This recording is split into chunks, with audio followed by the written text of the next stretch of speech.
Magandang umaga po sa ating lahat, JTG family. Bago po tayo magsimula, konting paalala sa ating announcement. Una na po dyan, magkita-kita po tayo tuwing midweek service. Yan po ay ginaganap tuwing Wednesday, alas 7 ng gabi. Magsama-sama rin po tayo every month. Tayo may Fuel Night Friday po natin yung ginaganap 7 p.m. dito po sa ating JTG GMA Hall. Also, we would like to encourage everyone at full capacity na po tayo sa ating Sunday worship service. Meron po tayong 8 a.m. at 10 a.m. That's on-site. At nagsusupport tayo online 10 a.m. to 11:30 a.m. at jtg.gma.ph. And finally, we encourage everyone, sumali na kayo sa ating mga small groups. May 3 pamamaraan kung paano po tayo sasali. Meron po tayong Bible study group, discipleship group, at connect group. According to your age, we have youth, young adults, and men's and women's connect group. Simulan na po natin ang ating morning devotion. Muli, magandang umaga po sa lahat.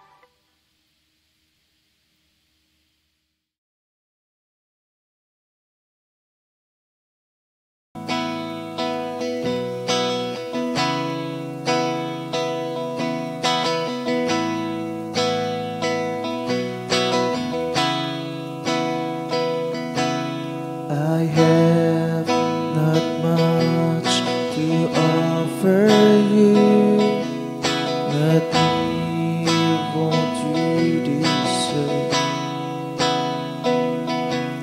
but still I come because your cross has placed in me my worth. Oh Christ, my gift of sympathy, whose wounds secure my peace. Your grace extends to call me friend.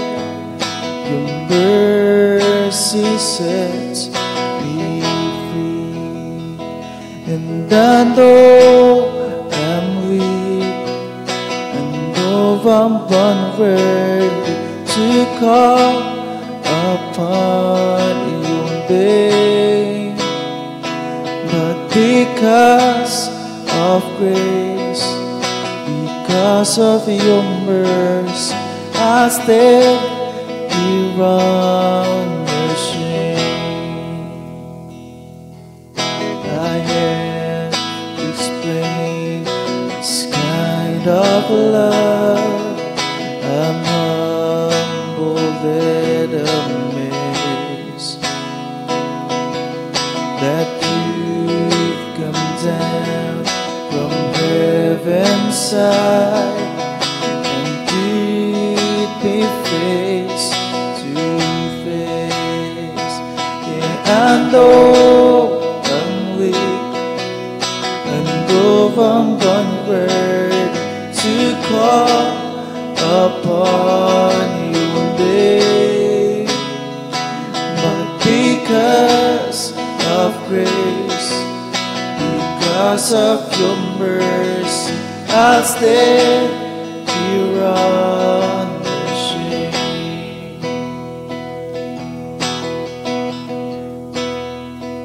Here I am at your feet, in my brokenness complete. Here I am at your feet, in my brokenness complete. Here I am at your feet, in my brokenness complete. Here I am at your feet, in my brokenness complete. And I know I'm weak, and though I'm unworthy to call upon your name, but because of grace, Because of your mercy, I stand here unashamed.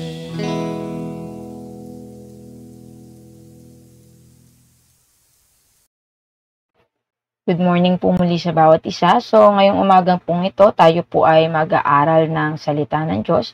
Ngunit bago po tayo magsimula, tayo po muna ay mananalangin. Let's pray. Lord, patuloy po kaming lumalapit, Panginoon, sa inyo. Nagpapakumabat, nagpapasalamat, Lord God. We pray, Father God, na muli kahabagan niyo po ang bawat isa. Buksan niyo po ang aming puso, ang aming isipan, Lord God, upang higit po namin maintindihan at maunawaan ang iyong mga salita. Lord, maging ang lingkod mo, hayaan niyo po, Lord God, nakahabagan niyo lamang po, maging tungtungan ng iyong paa, at Lord, kayo po mag-reveal ng mga bagong bagay sa bawat isa po sa amin naman. Salamat po, Diyos. Sa iyo po namin binabalik ang lahat ng papurit, pagsamba, pagdakila sa pangalan ni Jesus. Amen. So, ngayong umaga po ito, tayo po ay nasa series break. So, ang pag-aaralan po muna natin for the meantime is yung sinasabing pursuing our identity.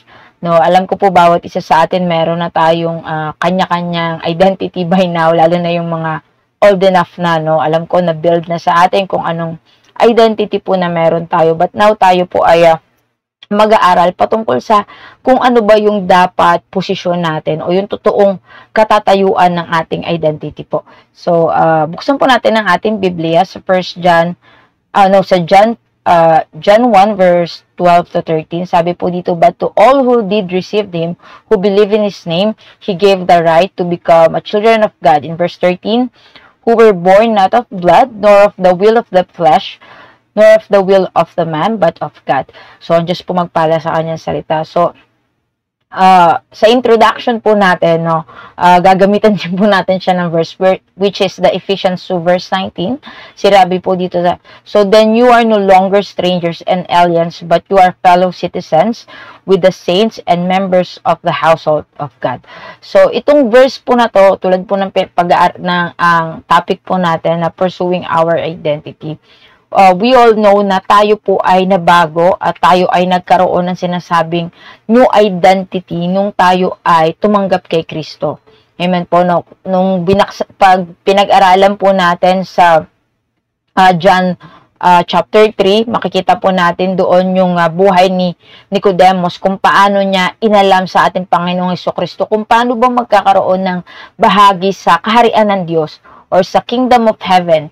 At ang sinabi po dito na ang tanging paraan lamang upang ang isang tao ay magkaroon ng sinasabing bahagi sa kaharian ng Diyos is number 1 po is yung tanggapin natin ang ating Panginoong Hesukristo, no? At sinasabi is yung ipanganak muli. So, yung question doon ni Nicodemo is malaki talaga. Sabi niya, kung papanganak muli, paano mapapangyari yun? Na hindi naman na tayo pwedeng bumalik sa sinapupunan ng ating mga magulang. So, doon pinaliwanag po ng ating Panginoong Hesukristo na kailangan tao mapanganak sa Espiritu at naipanganak din sa laman. So, the key to being His children or to be a child of God, number 1 is we must accept or receive Christ. And second is we must believe in His name. So, kailangan tayo po palang mga anak ng Diyos is totoong nananampalataya at totoong tumanggap sa ating Panginoong Hesukristo. No, isang beses lamang po pwedeng ipanganak sa Espiritu ang isang tao. Hindi yun yung paulit-ulit na moment na kailangan pag nagkamali ka, re-receive mo ulit siya, then pag di ka sure, tatanggapin mo ulit. No, isang beses lang po pwedeng ipanganak ang isang tao. One at a time lang siya. No, kung paano isang beses lang pwedeng ipanganak ang tao sa laman, ganun din naman po sa Espiritu. So, ang question po doon is, totoo ba tayong naipanganak na sa Espiritu? Totoo na bang nabubuhay sa atin yung Espiritu ng Diyos? So, sinabi po dito, sa John 12, sabi po dito, but as many as received Him, to them He gave the right to become His children, to become children of God, to those who believe in His name. Though some reject this revelation, others received Him and thereby become children of God. They become children of God through a new birth, being born of God. So, marami nagsasabi na tulad po ng napapag-aralan or nababasa po natin sa Biblia, na sabi is, nasa palm or sindakot lamang ng palm yung mga maliligtas. Ibig sabihin, hindi lahat ng tao talaga ay maliligtas, kundi dami ng kumbaga kung tayong tao magdadakot ng buhangin sa dagat, ganun lamang daw karami yung maliligtas, or parang doon kinukompare yung dami ng tao na maliligtas. At sinabi po dito na merong mga ilan na nag-reject dun sa revelation na kailangan nilang tanggapin ng ating Panginoong Hesukristo upang sila ay mabuhay muli o magkaroon ng bahagi sa kaharian ng Diyos. At meron din namang ilan na itinalaga ng Diyos na tumanggap sa Kanya upang magkaroon ng bahagi sa Kanyang kaharian. So, sabi po dito, the end of the story is not tragedy of rejection, but the grace of acceptance. Sabi po ni Morris. So, itong time na to, nung nagtanong si Nicodemus, hindi siya natapos doon sa sinasabing rejection ni Nicodemus, doon sa sinasabi ng Panginoong Hesukristo. Kundi ito yung sinasabi na yung grace of acceptance, yung pagtanggap sa kung ano yung ino-offer sa atin ng ating Panginoong Hesukristo, o sa ino-offer ng Diyos kay Nicodemus. And same with us. I know some of us, marami tayong mga tawag dito, yung iba sa atin hindi lang isang beses nakapakinig ng salita ng Diyos, at hindi lang isang beses nagkaroon hindi lang isang beses na may mga nag-approach sa atin upang tanggapin natin si Kristo. Merong mga ilan sa atin siguro maka isa or dalawa or tatlo or lima, we don't know, pero some of us na-receive natin si Kristo doon sa pinakamabibigat na part ng ating buhay. Amen po. Doon lang dumating yung moment na parang, ito na yung time na tatanggapin ko ang ating Panginoong Hesukristo. At doon naman tayo nagkaroon ng sinasabing totoong identity. The moment na tinanggap natin si Kristo, hindi naman agad-agad nung tinanggap natin si Christ is like, bago nilalang na ako, bago na yung perspective ko, iba na yung pananaw ko. Hindi siya ganun. Kundi step by step or one at a time, nagkakaroon tayo nag-gain tayo ng knowledge about Christ, nagkakaroon tayo ng lalim sa pagkakilala sa Panginoon. At doon natin nalalaman kung ano ba yung stand natin, ano ba yung katatayuan natin bilang isang anak ng Diyos. No, marami po sa atin until now, kahit na matagal nang nakakilala sa Diyos, marami sa atin yung dapat pang alisin, dapat pang baguhin na pag-uugali, na attitude, na character. Kumbaga, until now, minumold pa tayo ng Diyos sa kung ano yung identity natin bilang isang anak ng Diyos. And aminin natin, sometimes nakakalimutan natin na tayo pala'y anak ng Diyos kapag nasa kalsada tayo, pag nagda-drive tayo, pag kumakain tayo sa mga fast food, no? Sometimes nalilimutan natin yung identity natin na tayo ay anak ng Diyos. So, mamaya po, pag-aaralan natin yan, pupunta po tayo dyan. So, moving forward po, so, sabi po dito, the idea of receiving Jesus is biblically valid. We need to embrace and receive Him unto ourselves. No? As many as receive is just not another word to say, or hindi lang siya basta as many as receive. So, sinasabi po dito is just another to say those who believe in His name, those who have faith, describe as receiving Jesus Christ. So, sinasabi po dito na hindi lang basta ni-receive mo siya. Hindi natatapos sa basta tinanggap mo siya. Yung parang, yes, at this moment, nag-pray ako ng acceptance, or this moment, nag-pray ako, sinabi ko na tinatanggap ko si Kristo, pero wala kang pananampalataya. Hindi yun magiging valid. No, yung pag-receive natin kay Christ without faith, hindi makukonsider as valid kasi ang ang nagliligtas sa atin is yung ating sinasabing pananampalataya na nagmumula sa Diyos. Siya yung naglagay ng pananampalataya sa atin upang matanggap po natin siya. So, without yung sinasabing full conviction, yung faith, yung pananampalataya na nagmula sa Diyos, at sinabi, pwede natin sabihin na tinanggap natin si Kristo sa pamamagitan lamang ng ating bibig, ng ating mga labi. Pero yung sinasabing with full conviction na tinatanggap mo talaga si Kristo, hindi mabavalidate or hindi magiging valid yung sinasabing acceptance natin kay Christ. Okay? So, hindi natin masasabing na-receive mo na yung totoong identity mo or nagkaroon ka na talaga ng bahagi sa kingdom of heaven. So, kailangan importante po na naiintindihan natin kung sino yung tinatanggap natin at para saan, ano ba yung reason ba't tayo tumanggap sa Diyos.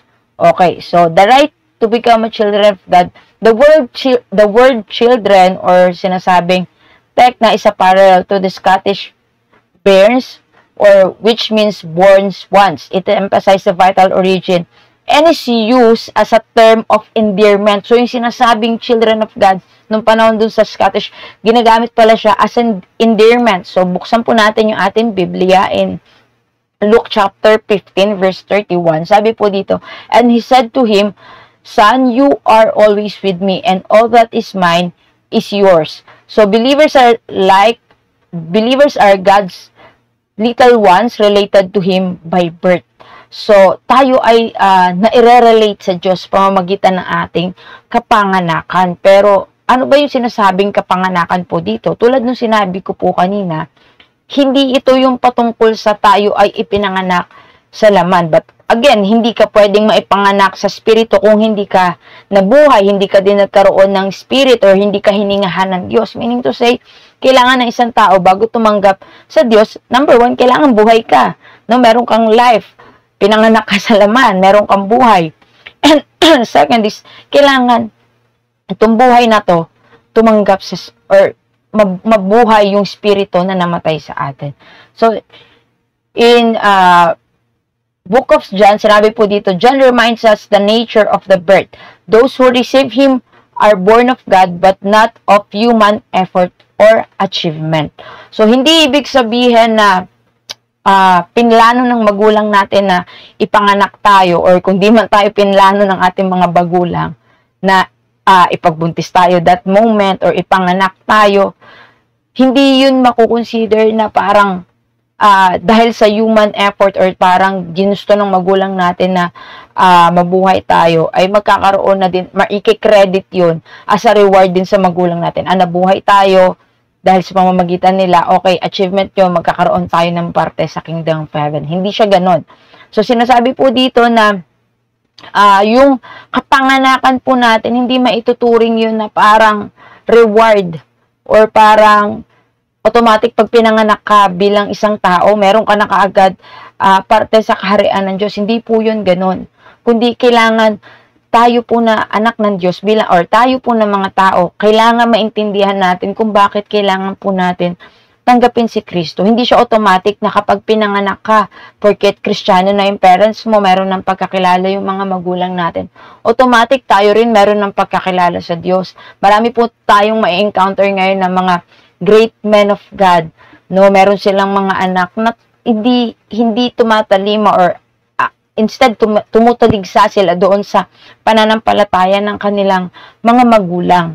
No, so sa atin din po hindi porket na yung ating mga magulang or yung ating mga ninuno meron ng pagkakakilala sa Diyos, tayo rin automatically ay meron ng pagkakilala sa Diyos or nabuhay na kaagad yung Espiritu sa atin, nagkaroon na, naging born again na kaagad tayo. Hindi po.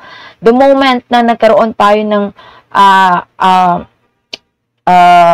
sariling kaalaman, yung nade-develop na yung ating identity, no, doon lang or tumatanda na, nagkakaroon ka na ng sarili mong pag-iisip, no, doon lamang magkakaroon ng parang sinasabing pagkakataon na ikaw ay maipanganak ulit sa Espiritu. Kasi ang isang bata, hindi naman niya naiintindihan talaga ng malinaw kung ano ba yung stand niya or identity niya bilang isang anak ng Diyos.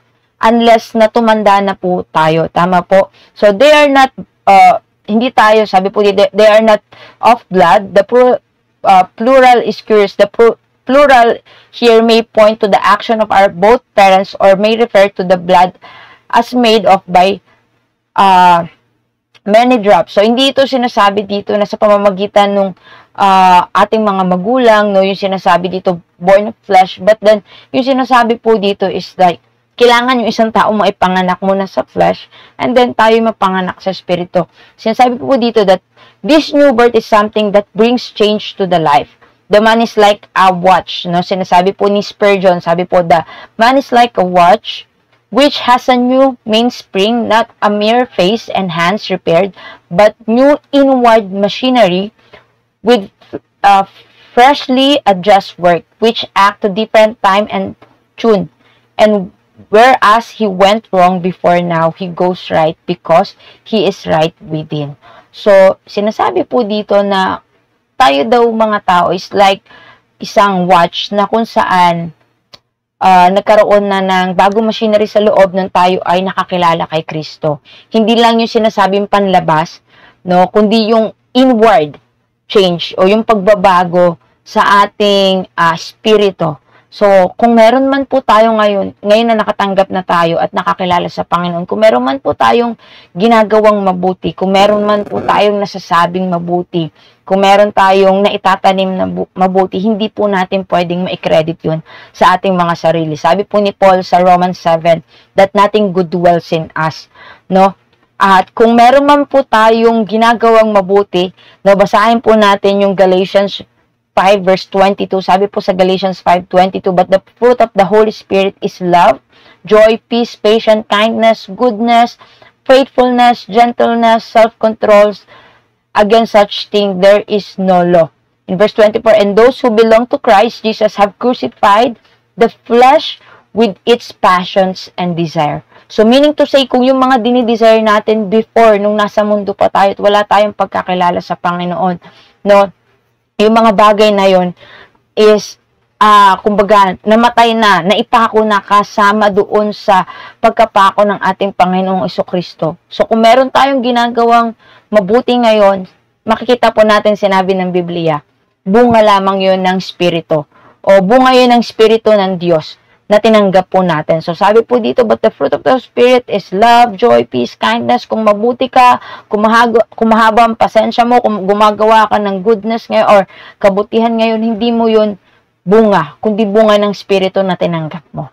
Amen po. So, importante pala na tayo ay merong malinaw na pagkaintindi na yung ginagawa mo ngayon ay hindi maikikredit sa'yo, kundi maikikredit yun sa Espiritu ng Diyos na buhay sa atin. So, malaking bagay din po yung parte ng ating mga magulang, no? Kung yung, hindi natin iaalis din naman po yun na kung yung ating mga magulang ay Kristiyano talaga and ginaguide nila tayo, no? At nililid nila tayo doon sa pagkakilala natin sa Panginoon. Malaking bagay po yun dahil, syempre po, bilang ako din po, dumadin naman po tayo sa pagkabata and tayo po, mahalaga yung parte ng mga magulang sa atin na sila yung nagpapaunawa sa atin. Ano ba yung kahalagahan ng relasyon natin sa Panginoon? Amen? So, mapalad po yung mga kabataan na meron silang magulang na meron takot at pagkakilala sa Diyos. So, ways to pursue our identity. So, number 1 po is to know.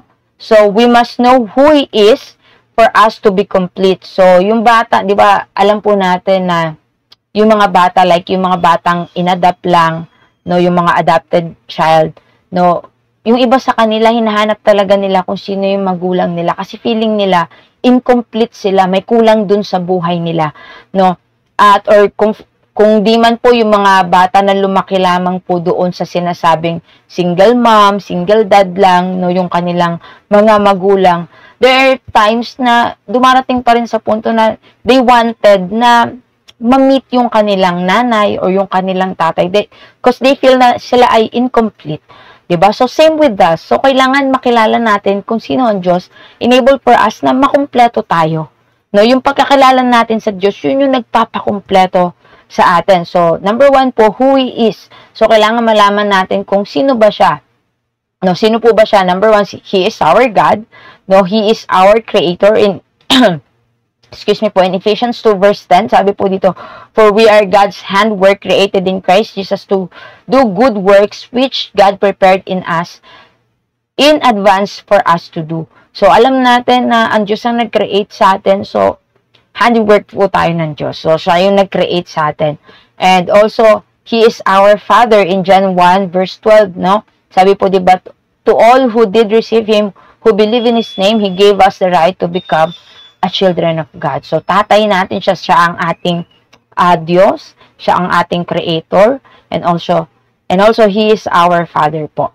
So, next po is identify.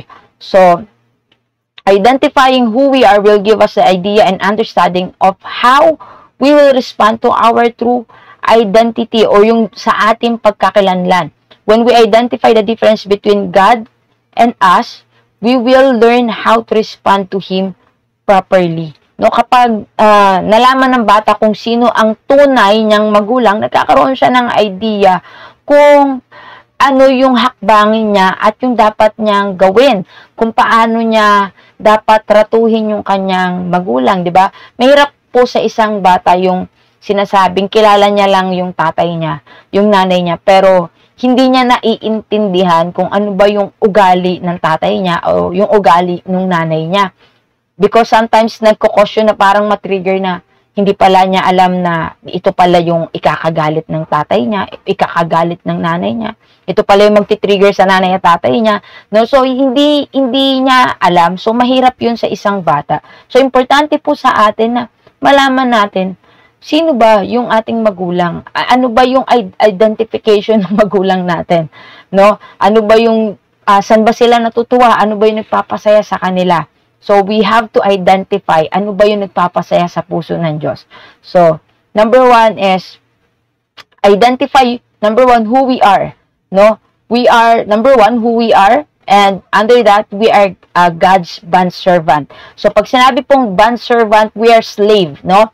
Sa Biblia po, in Bible, the word bondservant is the translation of Greek word doulos, which means one who is subservient to and entirely at the disposal of his master as a slave. So, yung bondservant po, actually, meron naman siyang freedom na lumaya or umalis dun sa kamay ng kanyang master. No? But then, itong bondservant, pag pinag-aralan po natin sa Biblia, no, ito yung mga servant na pinipili nilang magstay doon sa kanilang mga master. So, buksan po natin yung Exodus 21 verse 5 to 6. Sabi po dito, if the servants declare, I love my master and my wife and children, and do not want to go free, then his master must take him before the judges. He shall take him to the door or the doorpost and pierce his ear with an awl. Then he will be his servant for life. So may mga servant pala nung panahon nila, yung Old Testament, even sa New Testament, na pinipili nilang manatili sa kanilang master at paglingkuran yung kanilang master all throughout ng kanilang buhay. So, question is, tayo po ba is like a bondservant?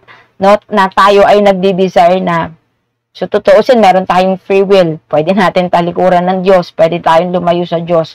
Diba? Anytime. Pero alam natin na may consequences yun. Pero tayo, itong mga bondservant na to, nagbibigay sila ng buhay sa kanilang master because of sa kanila, ganun nila binavalue yung kanilang relationship with their master. So the question is, tayo rin po ba, nagdi-desire din po ba tayo na maging bondservant, or are we already a bondservant of Christ or God right now? No? So sana po bawat isa sa atin, ganun din yung ating pananaw na mas pipiliin natin na magpakaalipin or maging alipin tayo ng Diyos kaysa maging alipin tayo ng ating mga sariling kagustuhan. Amen po. Next po is tayo are God's possession. In 1 Peter chapter 2 verse 9, sabi po dito, but you are a chosen race, a royal priesthood, a holy nation, a people for His own possession, that you may proclaim the excellencies of Him who called you out of the darkness into His marvelous light. So tayo ay pagmamay-ari ng Diyos. No, the moment na tinanggap mo si Kristo, actually kahit hindi nga natin tanggapin ng Diyos, sa totoo lang tayo pagmamay-ari ng Diyos. But then dahil sa pagmamahal sa atin ng Diyos, no, binigyan niya yung lahat ng tao ng free will, makapag-decide kung ano yung gusto mong tahakin sa buhay mo. But then tayo ay mapalad na kahit meron tayong sariling kagustuhan, minahal tayo ng Diyos at pinili niya tayong maialis doon sa sinasabing darkness at nilipat niya tayo dun sa marvelous light. Alam po natin na yung mundo is hindi naman talaga ganun kagaan, di ganun kaganda. No? Iba dun sa nakikita or yung pina-front ng world ngayon na magaganda. No? Hindi yun talaga. Kasi alam natin itong mundo ay matutunaw or masusunog. Darating yung time na mawawala ang lahat. No? But then, mapalad po tayo na kinuha tayo ng Diyos dito sa mundo at hindi tayo naging pagmamay-ari ng mundo. Instead, ginawa niya tayong sarili niyang pagmamay-ari at nagkaroon tayo ng kaalaman patungkol sa Kanya na kung saan mas higit natin siyang mamahalin at higit natin siyang susundin. Amen po. So, next po is, we are God's children. So, knowing the reality that we are the children of God, and that we have a part in His kingdom gives us hope, joy, peace, and assurance that we belong to the second coming of Christ. No, napakasarap isipin na tayo po ay anak ng Diyos, na hindi natatapos sa namatay ka lang and that's it. No, kundi alam natin na kung sakali mamamatay tayo na hindi pa tayo sunduin ng ating Panginoong Jesucristo, naniniwala tayo darating yung time na i-resurrect niya din yung mga nangamatay na mga kapatid natin, na mga mahal natin sa buhay na merong pananampalataya kay Kristo at meron pang pagkakataon na makasama po natin sila. Amen po. So tayo ay children of God at yung at isa heart natin na tayo ay anak ng Diyos. Hindi lang tayo basta ordinaryong anak ng Diyos, kundi tayo ay anak ng Diyos at meron tayong bahagi sa kanyang kaharian. At meron tayong bahagi sa pagbabalik ng ating Panginoong Jesucristo. Yan po, yun yung pinaka-sweet doon no? Na hindi ka lang niya iiwan sa ere na parang that's it, pag namatay ka, tapos na, or parang nagsiserve tayo ng para sa wala lang, kundi nagsiserve tayo dahil meron tayong living hope, meron tayong inaasahan, at yun yung pagbabalik ni Kristo. Amen po. And I hope na bawat isa sa atin, hindi tayo mapagod sa pag-aantay sa pagbabalik ng ating Panginoong Jesucristo. Instead na magkaroon pa tayo ng courage to continue kahit anong mangyari at madatnan tayo ng Diyos na naglilingkod sa Kanya na nasa kaayusan. Amen po. And next po, malapit na po tayo matapos. Last one po is act. No, we always need to practice every day to act according to what God has wanted us to be, based on what we believe from Him and based on what the Bible says. So, dapat ang number one stand natin or yung number one basis natin kung paano tayo mag-a-act or kung paano natin gagawin yung actions natin is number one yung Biblia at yung pananampalataya po natin sa Diyos.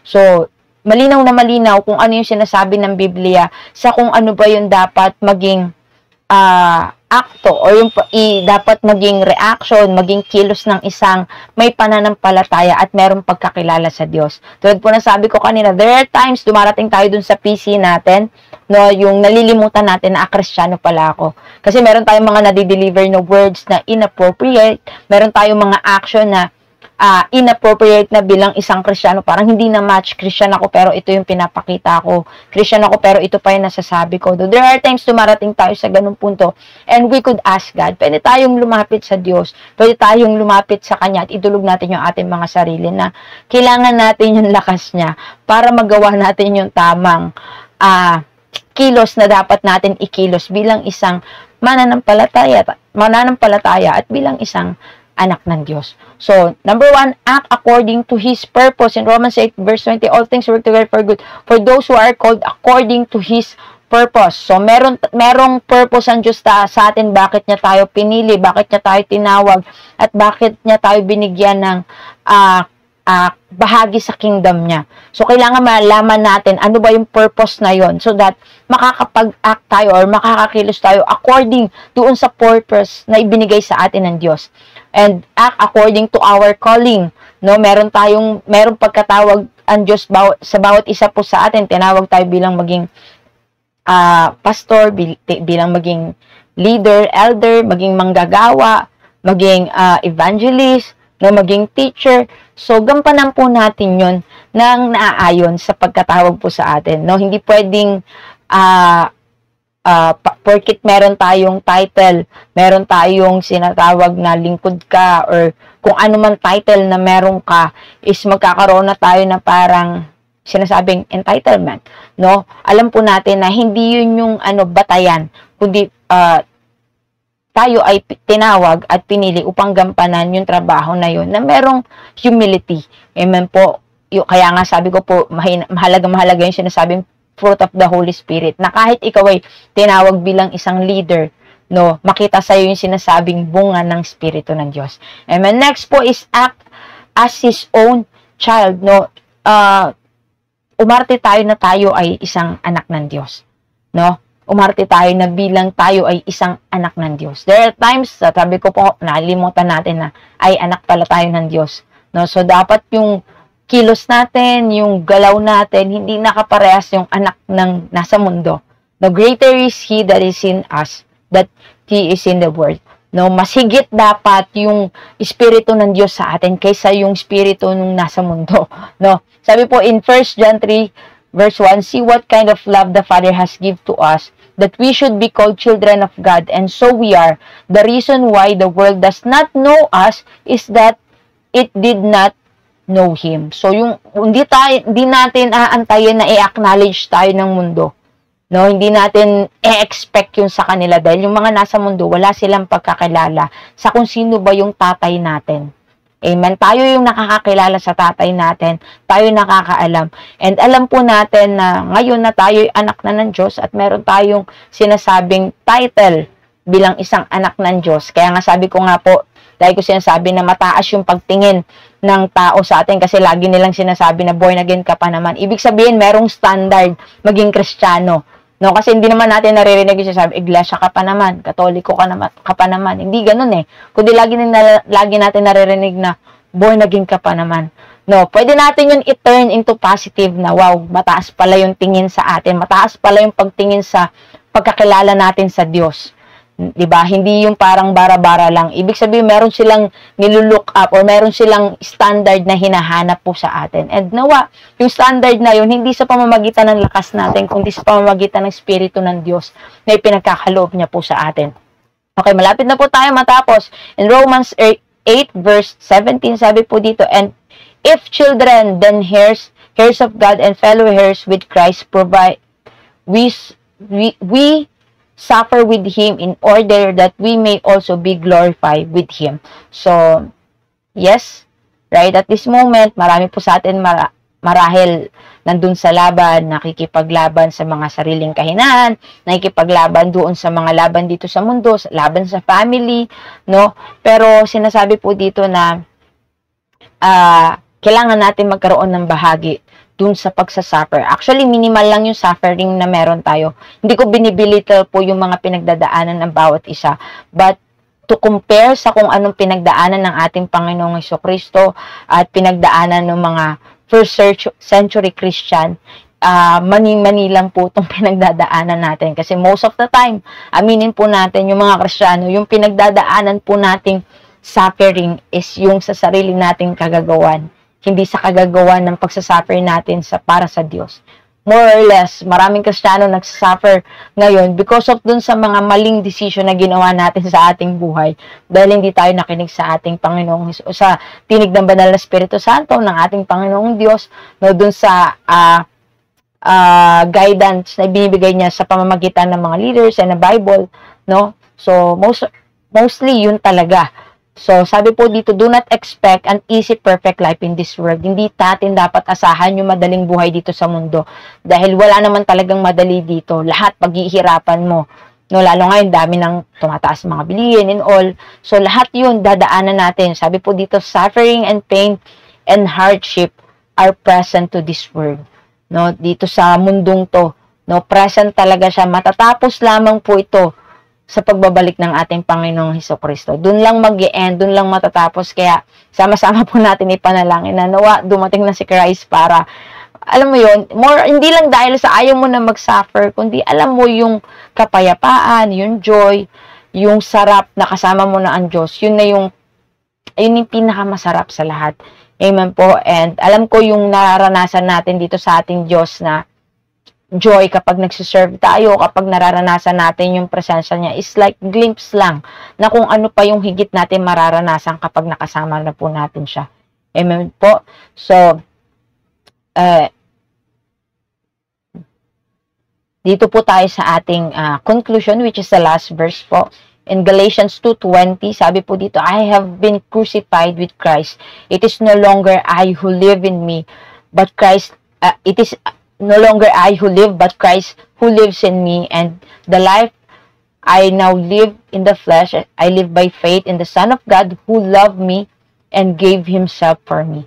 So, hindi na po tayo ngayon namumuhay na sa sarili na lamang po natin, kundi tayo ay namumuhay sa pangalan ng ating Panginoong Jesucristo. So, mahalaga, naalala ko po yung tinuro ni Ate Janelle, no, yung integrity.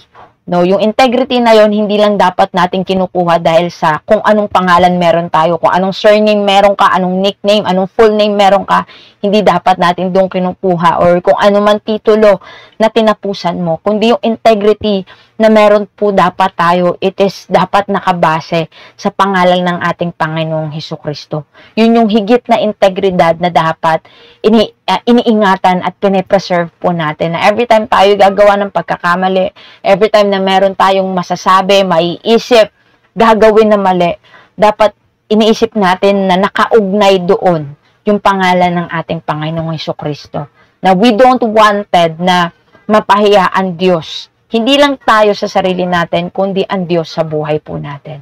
So, nawa po sa bawat isa sa atin, magkaroon po tayo ng desire na lalo pang i-pursue yung identity na binigay ng Diyos sa atin. Hindi na lamang po yung mga magulang natin basta magulang, kundi sila'y anak ng Diyos. Hindi na lamang po tayo basta anak ng magulang natin, kundi tayo anak ng Diyos. Hindi na tayo basta manggagawa sa trabaho natin, kundi tayo ay manggagawa at tayo ay anak ng Diyos. Amen po. So, laging nakakabit sa ating mga ginagawa at sa ating pangalan na tayo ay anak ng Diyos.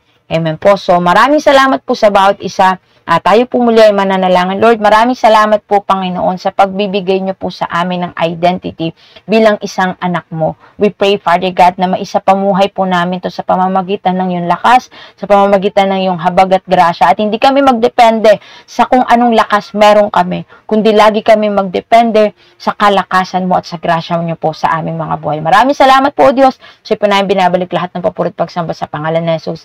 Amen. Maraming salamat po sa bawat isa and God bless us all po. Magandang umaga po sa bawat isa sa ngalan ng ating Panginoong Yesus. Pinupuri ka namin, O Diyos, pinasasalamatan sa napakabuti mong kalooban sa aming mga buhay. Dakila ka, wala kang katulad, wala kang kapantay, karapat dapat ka namin papurihan sa umagang ito. Maraming salamat po, O Diyos, sa aming napakinggan ng mga salita mo. Pagpalaan mo ito sa bawat puso ng mga anak mo, sa lahat ng mga nakapakinig ng mga salita mo. Pagpalaan mo ito at Lord, maisapamuhay namin ito sa araw-araw naming buhay. At maraming salamat po, Diyos, sa lingkod na ginamit mo na maghayag ng mga salita mo. Pagpalain mo kanyang buhay, patuloy mo na igawad ang karunungan na nagbubuhat sa iyo at patuloy na ibuhos mo masaganang pagpapala sa kanyang buhay, sampuna sa kanyang buong sambahayan. Maraming salamat po, Panginoong Hesus, at salamat din po, Panginoon. Patuloy kami dumudulog, umaasa, tagtitiwala sa iyo.